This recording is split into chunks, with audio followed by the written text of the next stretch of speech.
Morning, Abotai. We're speaking about some of the halachot of koshering vessels for Pesach. An interesting discussion arises among the poskim with regards to koshering ovens for Pesach.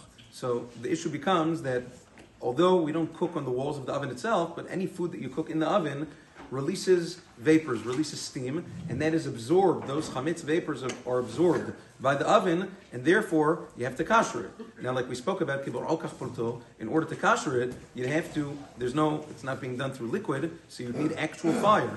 It's pretty impractical to torch an oven in order to kasher it for Pesach. So how does that work exactly? There are several poskim that say that you shouldn't kasher an oven for Pesach, and because of that, there are certain machmirim that they don't. They have a special oven. They buy a special oven for Pesach, and that's it.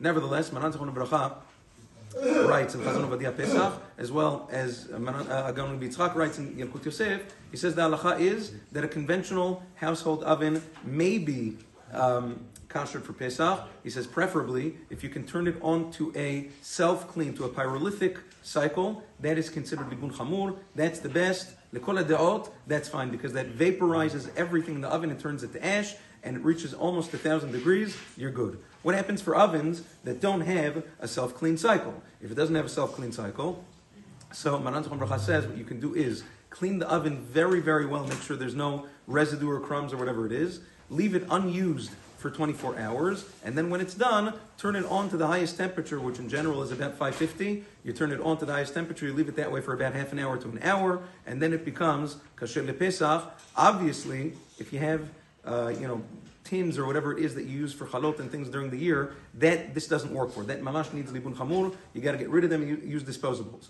But this works for the inside of the oven, the inside and the racks. That method of koshering will work for that, and in this way, you'll be able to use a regular household oven for Pesach. Have a wonderful day.